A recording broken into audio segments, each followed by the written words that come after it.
नमस्कार, KTV news में आपका स्वागत है। मैं हूं स्तुति और आइए एक नजर डालते हैं शहर की प्रमुख सुर्खियों पर। जिला कांग्रेस कमेटी के प्रतिनिधि मंडल ने बरेका जीएम से मुलाकात कर बरेका द्वारा आसपास के बंद किए जा रहे रास्तों पर जताई आपत्ति।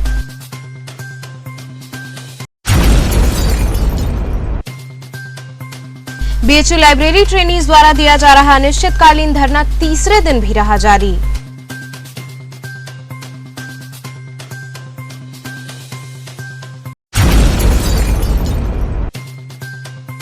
उत्तर प्रदेश विधानसभा के नवनिर्वाचित उपाध्यक्ष के प्रथम काशी आगमन पर उनका किया गया स्वागत अभिनंदन।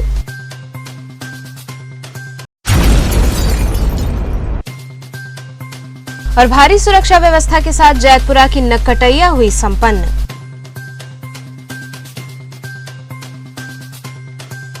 और अब खबरें विस्तार से। जिला कांग्रेस कमेटी के प्रतिनिधि मंडल ने बरेका जीएम से मुलाकात कर बरेका द्वारा आसपास के बंद किए जा रहे रास्तों पर अपनी आपत्ति जताई। जिला कांग्रेस कमेटी के प्रतिनिधि मंडल ने बरेका जीएम कार्यालय पहुंचकर उनसे मुलाकात की और बरेका द्वारा आसपास के बंद हो रहे रास्तों पर अपनी आपत्ति दर्ज कराई। कांग्रेस जिला अध्यक्ष राजेश्वर पटेल ने बताया कि हम लोगों को आश्वासन मिला है कि ककरमत्ता उत्तरी का जो गेट है उसे बंद नहीं किया जाएगा। उसके बगल में जो रास्ता है उसकी मरम्मत की जा रही है। ककरमत्ता गांव नगर निगम में चले जाने से उसका नए तरीके से सिस्टम बनाया जा रहा है। जब तक सिस्टम नहीं बन पाएगा तब तक ये गेट चालू रहेगा। पत्रक देने आते, पत्रक में क्या आश्वासन आप लोग को मिला है? अभी आश्वासन मिला जैसे कि ककरमत्ते के लोग जिस रास्ते से आ रहे हैं वो रास्ता भी जारी रहेगा, उसमें कोई छेड़छाड़ नहीं किया जाएगा। जो बाउंड्री बगल में जिस रास्ते से आते रास्ते के बगल में जो बाउंड्री टूटी हुई है उसको मरम्मत कराएंगे और रास्ता भी बंद नहीं करेंगे। तो रास्ता खुलेगा या मतलब बाद में बंद होगा? अभी रास्ता तो खुला रहेगा। अब ककरमत्ता नगर निगम में गया है, जब उसके बाद एक सिस्टम जो बताए हैं माननीय डीएम साहब के इंस्ट्रक्टर साहब, उसके बाद उस सिस्टम से हम लोग काम करेंगे। तब तक सिस्टम नहीं बनता तब तक रास्ता बंद नहीं होगा। गांव वालों को क्या मांग है? गांव वालों की मांग है जैसे जब से डेलोलू बना है, जब से ककरमत्ता गाँव बसा है उस रास्ते से उसी कैंपस के ने से आकर के अपना आना जाना उनका लगा रहता था और उसी को बंद करने की बात कर रहे थे। इसीलिए गाँव वाले को एक पीड़ा हुई, जैसे हम लोग को याद किया गया। हम लोग आकर गाँव वालों की मांग बार है सर। और गाँव वालों की मांग है जैसा कि डेलोलू के चारों तरफ इनकी जो मेन बाउंड्री के बगल में एक रोड दिए हैं जिससे गांव के लोग उस रास्ते का यूज करते हैं। केवल ककरमत्ता एक गांव ऐसा बचा है जहां पर इनकी बाउंड्री के बाद कोई रोड नहीं है और गांव वालों की यही मांग है कि बाउंड्री के बगल में एक रोड जैसे चारों तरफ बना है उस तरफ भी बनाया जाए। यह गाँव वालों की मांग है। बीएचयू लाइब्रेरी ट्रेनीज द्वारा दिया जा रहा अनिश्चितकालीन धरना तीसरे दिन भी जारी रहा। काशी हिंदू विश्वविद्यालय में सेंट्रल ऑफिस पर लगातार तीसरे दिन लाइब्रेरी ट्रेनीज ने अपना भत्ता बढ़ाने की मांग को लेकर दिया जा रहा अनिश्चितकालीन धरना जारी रखा। इस संबंध में धरनारत लाइब्रेरी ट्रेनीज ने बताया कि हम सभी लाइब्रेरी ट्रेनीज यहां 2014 से 5000 के भत्ते पर कार्यरत हैं। वहीं अखिल भारतीय विद्यार्थी परिषद की साक्षी ने बताया कि बीएचयू स्थित सेंट्रल ऑफिस पर ट्रेनी लाइब्रेरियन धरना प्रदर्शन कर रहे हैं। उनका कहना है कि ट्रेनी लाइब्रेरियन को अन्य जगह 12000 के आसपास भत्ता मिलता है, लेकिन बीएचयू में मात्र 5000 स्टाइपेंड ही दिया जाता है, जिसे बढ़ाने की मांग की जा रही है। इस तरह पर धरना प्रदर्शन के क्या मांगे हैं उन लोग का? आज जो अपने विश्वविद्यालय में केंद्रीय जो कार्यालय है अपना सेंट्रल ऑफिस बीएचयू का, वहाँ पर लाइब्रेरी साइंस के जो अपने ट्रेनी भाई बहन उन्होंने अपना धरना प्रदर्शन किया।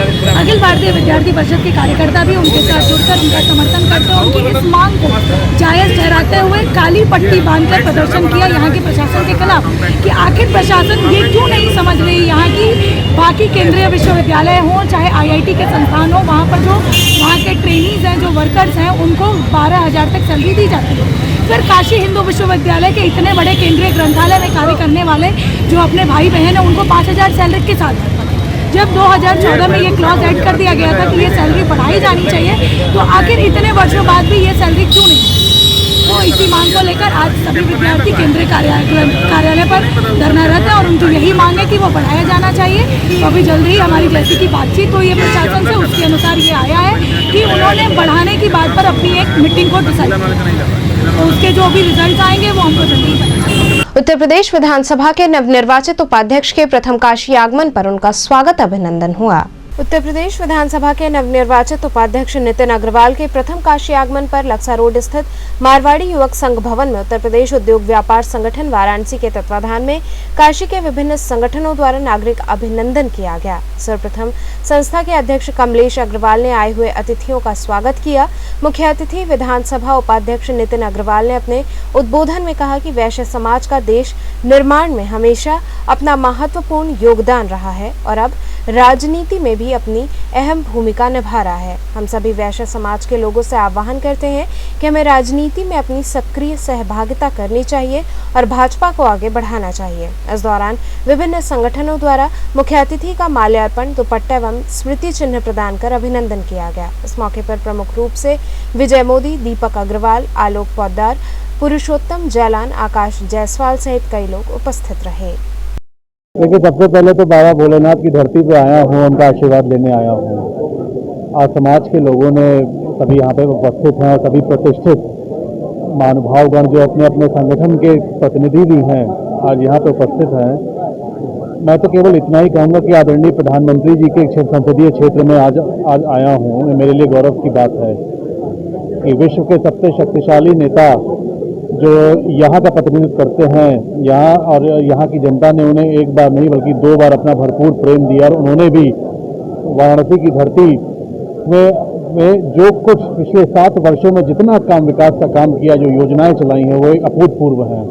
और मैं समाज के लोगों से आह्वान करने आया हूँ कि आगे आने वाले विधानसभा के चुनाव उत्तर प्रदेश में फरवरी में होंगे। विधानसभा चुनाव में समाज एकजुट होकर पूरे प्रदेश का भारतीय जनता पार्टी के पक्ष में खड़ा हो, एक माहौल बनाए और पूर्ण बहुमत की सरकार बनाने में अपनी महत्वपूर्ण योगदान दें। आप सच्चाई का साथ दीजिए, सच्चे लोग का साथ दीजिए और व्यापारियों की सहभागिता राजनीति में सुनिश्चित कीजिए। आप व्यापारी नेता हैं तो किस तरह की सरकारी में क्या संदेश दे रहे हैं व्यापारियों को? देखिए, नितिन अग्रवाल जी एक पुराने नेता हैं और वो वैश्य समुदाय से आते हैं, व्यापारियों की पीड़ा को समझते हैं। उनका किस्सा अपना एक व्यापारी संगठन है जो सारे संगठनों का महासंगठन का रूप लेने जा रहा है और आप देखेंगे बहुत जल्द इस प्लेटफार्म से सारे व्यापारी संगठन आएंगे और उनकी समुचित सरकार में भागीदारी सुनिश्चित कराएंगे। ये मंत्री से पूर्ण विश्वास और आशा है। भारी सुरक्षा व्यवस्था के साथ जैतपुरा की नक्कटैया संपन्न हुई।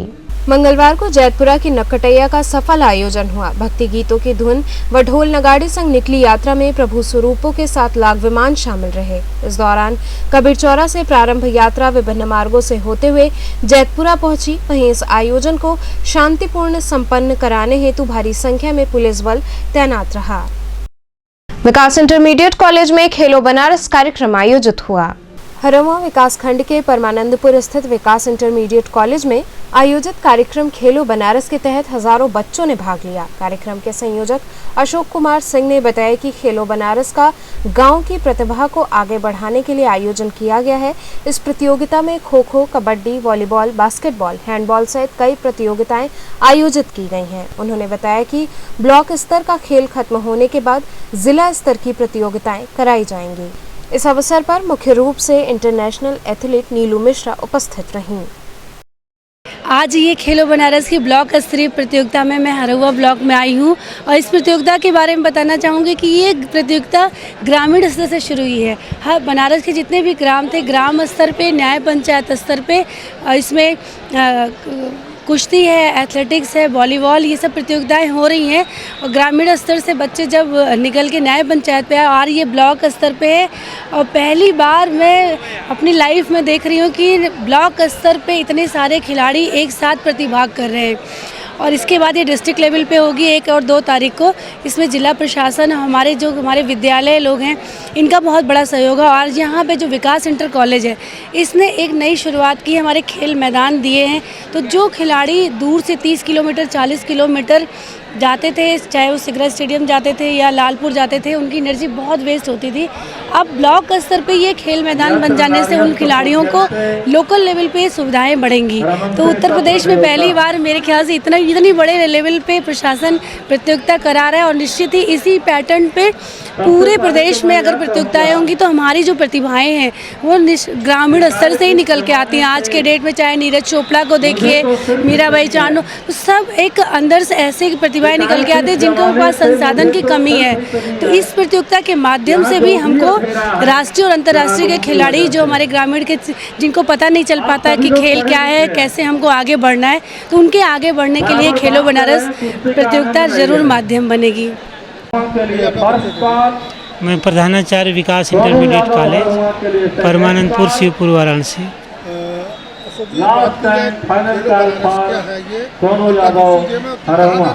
ये खेलो बनारस गांव का खेल है और गांव के प्रतिभा को आगे बढ़ाने के लिए खेलो बनारस का आयोजन किया गया है। इस खेलो बनारस में केवल गांव के बच्चे ही पार्टिसिपेट कर रहे हैं। यह योगी सरकार और बीजेपी सरकार की एक सोच रही है कि प्रतिभाएं गांव में छिपी रहती हैं और उन प्रतिभा को निखारने के लिए, आगे बढ़ाने के लिए खेलो बनारस का आयोजन किया गया है। इस खेलो बनारस में कुश्ती है, कबड्डी है, खो खो है, वॉलीबॉल है, एथलेटिक्स है, वेट लिफ्टिंग है, इतने सारे गेम होने हैं। इसमें हरौआ ब्लॉक के अंतर्गत आने वाले जितने भी विद्यालय हैं वो सब इसमें पार्टिसिपेट किए हैं। इसकी जो शुरुआत थी वो पहले ग्राम स्तर से थी, फिर न्याय पंचायत स्तर पर हुई और आज ये ब्लॉक स्तर का गेम है। ब्लॉक स्तर का ख़त्म होगा तो फिर जिले स्तर का गेम होगा। यहाँ रुकेंगे एक छोटे से ब्रेक के लिए, आप बने रहिए KTV के साथ।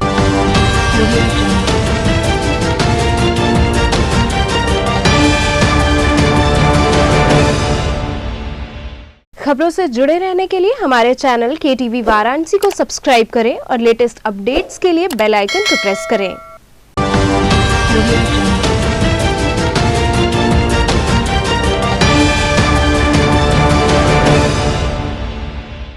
ब्रेक के बाद आपका स्वागत है। सपा छात्र सभा के राष्ट्रीय महासचिव पत्रकारों से रूबरू हुए। पत्रकारों से मुखातिब होते हुए समाजवादी पार्टी छात्र सभा के राष्ट्रीय महासचिव संदीप सिंह स्वर्णकार ने कहा कि वाराणसी की जनता को स्वयं आकलन करना होगा कि देश के प्रधानमंत्री जहां के सांसद हैं वहां की वास्तविक स्थिति क्या है। उन्होंने कहा कि सपा ने जो अपने कार्यकाल में कार्य किए हैं भाजपा आज तक नहीं कर सकी है। उन्होंने कहा कि आगामी 2022 के विधानसभा चुनाव में सपा की सरकार बनने जा रही है। संदीप जी, जिस तरह से आपको पार्टी ने इतना बड़ा पद दिया है, आप इसकी गरिमा किस तरह, आगे क्या योजना होगी आपकी? आदरणीय अखिलेश यादव जी और साथ साथ समाजवादी पार्टी के तमाम कार्यकर्ताओं और नेताओं के भविष्य पर खड़े उतरने के लिए हर संभव प्रयास करूंगा। प्रदेश से लेकर देश तक काम करना है छात्र नौजवानों के लिए। फिलहाल अभी हम 2022 के चुनाव के लिए उत्तर प्रदेश के अंदर तमाम महाविद्यालय विश्वविद्यालयों में जा करके छात्र छात्राओं के बीच चौपाल का काम करेंगे। कार्यकर्ताओं को कैसे जागरूक करेंगे, क्या थीम होगा आपका, जैसे कि इन लोगों के लिए? कार्यकर्ता जागरूक है, हमारे समाजवादी पार्टी का कार्यकर्ता जागरूक है और तमाम प्रदेश के नौजवान उत्साहित हैं कि समाजवादी पार्टी की सरकार आ रही है। 2022 में किस तरह से जवाब देंगे? 2022 में हमारी सरकार आ रही है, भारतीय जनता पार्टी सत्ता से दूर होने वाली है। क्या कहना चाहेंगे लोगों को समाजवादी पार्टी की तरफ से? समाजवादी पार्टी की तरफ से मैं काशी की जनता से ही कहना चाहूँगा कि एक बार अपने अंतरात्मा से आकलन कर लीजिए कि जिस जनपद का, जिस जिले का प्रतिनिधि स्वयं प्रधानमंत्री है, उस जिले की क्या दशा है, जहाँ कई वर्षों से सबसे ज़्यादा पार्षद, विधायक और सांसद, मेयर भारतीय जनता पार्टी के रहे। क्या उस जिले की दशा यही होनी चाहिए? तमाम बनारस की सड़कें, गलियाँ खोद करके विगत कई वर्षों से 2-2, 3-3 वर्षों से छोड़ी हुई है। जनता को कितनी परेशानियों का सामना करना पड़ रहा है। कोरोना काल में भी सरकार ने जनता को कोई राहत देने का काम नहीं किया। बिजली के दर लगातार बढ़ते जा रहे हैं, महंगाई बढ़ती जा रही है, पेट्रोल के दाम बताने की ज़रूरत ही नहीं है आपको। तो जनता को आकलन करने की ज़रूरत है कि भारतीय जनता पार्टी ने क्या किया है और विगत पूर्व की समाजवादी पार्टी सरकार ने जो काम किए थे, आज तक भारतीय जनता पार्टी की सरकार उनके फीते काट रही है। किशन जी, जिस तरह से पद दिया गया है संदीप जी को, तो क्या कितना हर्ष है कार्यकर्ताओं में? सर्वप्रथम मैं समाजवादी पार्टी के राष्ट्रीय अध्यक्ष माननीय अखिलेश यादव जी को बहुत बहुत धन्यवाद देना चाहता हूँ कि बनारस की आन बान शान जो लगातार सड़कों से लेकर विश्वविद्यालयों से लेकर हर जिले में अपने काम के वजह अपनी पहचान बनने वाले संदीप जी सरकार को छात्र सभा का राष्ट्रीय महासचिव बनाया। इसके लिए राष्ट्रीय अध्यक्ष को बहुत बहुत बधाई और संदीप सिंह को भी बहुत बहुत बधाई देना चाहता हूँ। और हम सब उम्मीद करते हैं कि पूर्व की भांति हम आपके कार्यों को देखे हैं, आपके संघर्ष को देखे हैं, उसी पद चिन्हों पर चलकर आप लगातार लोगों की मदद करके इस समाजवादी पार्टी को और मजबूत करने का काम करेंगे। डोमरी गांव में 100% वैक्सीनेशन महाअभियान के द्वितीय चरण का शुभारंभ किया गया। प्रधानमंत्री द्वारा गोद लिए गए डुमरी गांव में स्वच्छता संसद द्वारा चलाए जा रहे 100% वैक्सीनेशन महाअभियान के प्रथम चरण का समापन समारोह एवं द्वितीय चरण के शुभारंभ समारोह का आयोजन किया गया। वैक्सीनेशन के द्वितीय चरण का शुभारंभ स्वच्छता संसद के अध्यक्ष मनोज गुप्ता ने किया। उन्होंने समारोह को संबोधित करते हुए कहा कि प्रधानमंत्री वाराणसी को कोरोना मुक्त शहर बनाना चाहते हैं।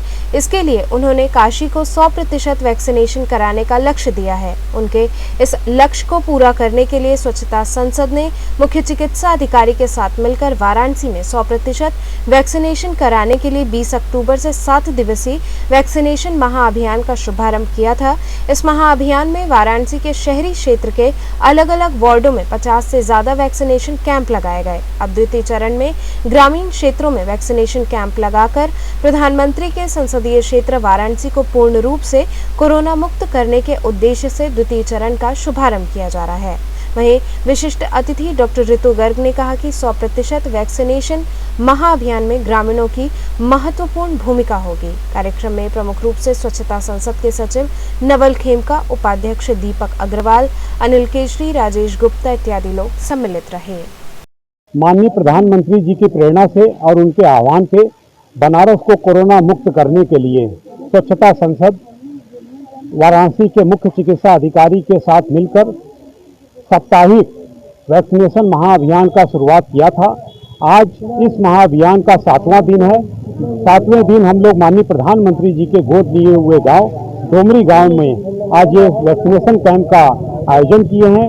ग्रामीण वासियों की उत्साह और जागरूकता को देखकर ये स्पष्ट होता है कि मैं बहुत गर्व के साथ और बहुत जल्द ये कहने की स्थिति में आ जाऊंगा कि डोमरी गांव ये ऐसा गांव होगा जो 100% वैक्सीनेशन कराने वाला पहला गांव होगा बनारस का। और बहुत जल्द हमारा बनारस 100% वैक्सीनेशन कराने वाला शहर घोषित होगा।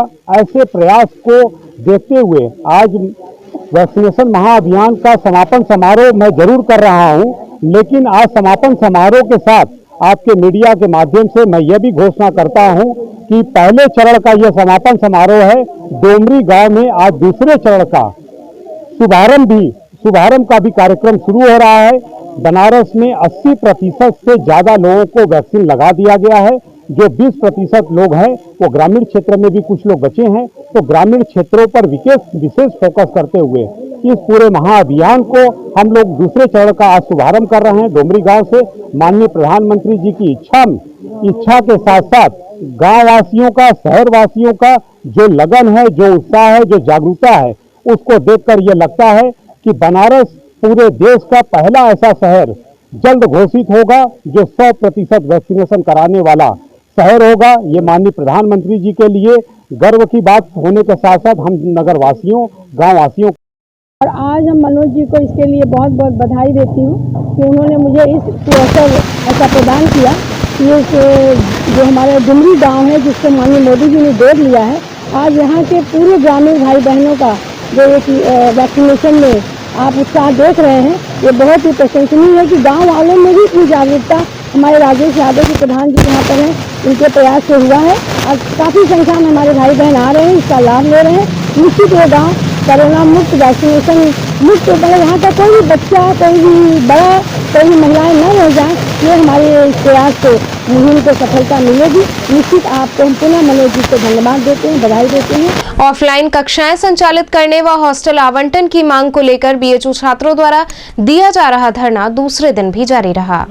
काशी हिंदू विश्वविद्यालय के छात्रों द्वारा सिंहद्वार पर ऑफलाइन कक्षाएं शुरू करने एवं हॉस्टल आवंटन की मांग को लेकर किया जा रहा धरना प्रदर्शन दूसरे दिन बुधवार को भी जारी रहा। काशी हिंदू विश्वविद्यालय के छात्र अंशु ने बताया कि हम लोग पिछले कई महीनों से हॉस्टल एवं ऑफलाइन कक्षाएं संचालित किए जाने की मांग कर रहे हैं, पर हमारी मांगे नहीं सुनी जा रही हैं। छात्रों ने आगे कहा कि उत्तर प्रदेश में कई विश्वविद्यालय खोल दिए गए हैं एवं शिक्षा मंत्रालय द्वारा भी कई कार्य शुरू कर दिया गया है, लेकिन अभी भी हम छात्रों की कक्षाएं नहीं संचालित हो रही हैं और न ही हमें हॉस्टल अलॉट किया गया है, जिससे शुद्ध होकर हम प्रदर्शन कर रहे हैं।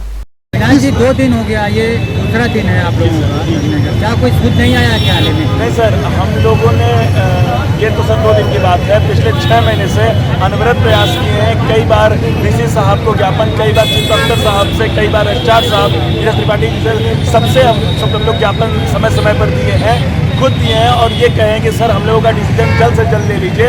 हम द्वितीय वर्ष के छात्र हैं, 3rd सेमेस्टर में आ गए, वो भी 1-2 महीने में ख़त्म हो जाएगा। हम लोगों ने ऑफलाइन कक्षाओं का अभी तक मुंह नहीं देखा है। ऑनलाइन कक्षाओं की स्थिति ये है कि ना तो उसमें हमें शिक्षा गुणवत्ता मिल पा रही है, ना तो कायदे से क्लासेस चल पाती है। इसलिए हमारा ये निवेदन था विश्वविद्यालय प्रशासन से कि हम लोग का मतलब डिसीजन लीजिए, हम लोगों को कैंपस बुलाइए। लेकिन बार बार प्रयासों के बाद भी विद्यालय प्रशासन हम लोगों को सिर्फ एक तारीख नहीं दिया कि बेटा इस दिन खुल जाएगा। उसके बदले में हमें ये कहा गया मीटिंग हो रही है, बात चल रही है, चरणबद्ध तरीके से खोला जाएगा। आप बताइए सर कि सारे राज्य विश्वविद्यालय खुल गए, जितने भी राज्य विश्वविद्यालय सब खुल गए, यहाँ तक कि प्राइमरी स्कूल खुल गए, सारी चीज़ें खुल गई।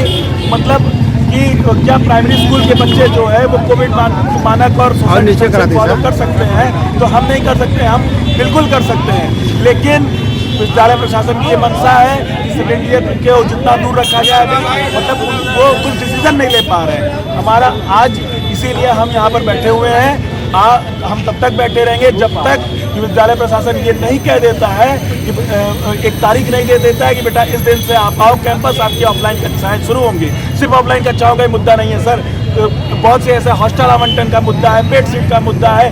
जब ऑफलाइन कैंपस चल नहीं रहे हैं, डिपार्टमेंट्स काम नहीं कर रहे हैं, फैकल्टी काम नहीं कर रही हैं, जो पेड सीट का मुद्दा है, वो पेड सीट क्यों ली जा रही है, वो भी ना ली जाए। फिर जब सारी चीज़ें ऑनलाइन है तो ऑनलाइन चल रही थी। अब हम लोगों को क्या यही रिक्वेस्ट है कि हॉस्टल आवंटित किया जाए, उसके बाद हम लोगों को कैंपस बुलाया जाए, पेड सीट रिफंड की जाए। यही हमारे मुद्दे हैं सर, और हम तब तक बैठे रहेंगे जब तक कि विद्यालय प्रशासन हम लोगों को ये नहीं कह देता है कि बेटा इस दिन आप कैंपस आओ, एक तारीख नहीं देता। हम लोग तब तक अनवरत यहाँ बैठे रहेंगे। हरिश्चंद्र बालिका इंटर कॉलेज की छात्राओं ने पटाखे ना जलाकर मिट्टी के दिए संग दीपोत्सव मनाने की शपथ ली। कोरोना महामारी काल में गंभीर रूप से कोरोना के शिकार मरीजों की लंबी तादाद, कोरोना से ग्रसित मरीजों के फेफड़ों के अंदर आए विकार, उनके स्वास्थ्य संबंधित सुरक्षा, नगर में बढ़ते प्रदूषण को देखते हुए काशीवासियों से इस बार आगामी पर्व दीपावली पर पटाखा न फोड़ने एवं सिर्फ मिट्टी के दिए से दीपोत्सव मनाने की अपील के साथ सामाजिक संस्था सुबह बनारस क्लब, लक्ष्मी हॉस्पिटल एवं हरिश्चंद्र बालिका इंटरमीडिएट कॉलेज के संयुक्त बैनर तले मैदान स्थित हरिश्चंद्र बालिका इंटरमीडिएट कॉलेज के प्रांगण में छात्राओं को शपथ दिलाई गई कि इस बार की दीपावली पटाखा न फोड़कर मिट्टी के दिए के साथ मनाएं और इसके लिए दूसरों को भी प्रेरित करें। इस अवसर पर उपस्थित लोगों ने कहा कि जन जागरूकता के तहत हमें शपथ लेना होगा कि इस बार की दीपावली पर हम ना तो पटाखा जलाएं और ना तो किसी को अपील के माध्यम से जलाने देंगे। कार्यक्रम में मुख्य रूप से अध्यक्ष मुकेश जायसवाल, डॉक्टर अशोक कुमार राय, महासचिव राजन सोनी, प्रधानाचार्य डॉक्टर प्रियंका तिवारी इत्यादि लोग उपस्थित रहे। आगामी पर दीपावली को देखते हुए जो नगर में प्रदूषण बढ़ता है पटाखे की वजह से, उसके लिए हम लोग आज मैदान स्थित हरिश्चंद्र बालिका इंटरमीडिएट कॉलेज के छात्राओं के बीच एक जन जागरूकता अभियान के तहत ये संदेश दिए हैं कि दिवाली हमारे हिंदू भाई मनाएं, ये उनका खुशी का पर्व है। लेकिन कोरोना काल में जिस प्रकार से लोगों का फेफड़ा खराब हुआ है, कुछ लोग काल के मुंह में समाये हैं, तो उसके देखते हुए, प्रदूषण को देखते हुए दीपावली का जो पर्व पटाखा से न मनाकर दिए के साथ मनाएं। तो चलते चलते पुनः एक नजर डालते हैं शहर की प्रमुख सुर्खियों पर। जिला कांग्रेस कमेटी के प्रतिनिधि मंडल ने बरेका जीएम से मुलाकात कर बरेका द्वारा आसपास के बंद किए जा रहे रास्तों पर जताई आपत्ति।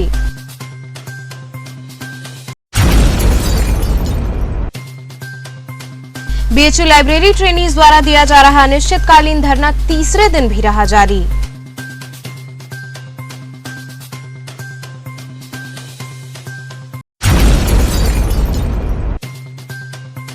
उत्तर प्रदेश विधानसभा के नवनिर्वाचित उपाध्यक्ष के प्रथम काशी आगमन पर उनका किया गया स्वागत अभिनंदन।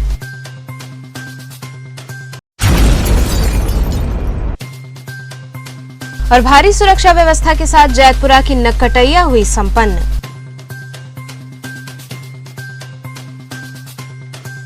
तो ये थे आज के समाचार। कल फिर होगी मुलाकात, तब तक के लिए नमस्कार।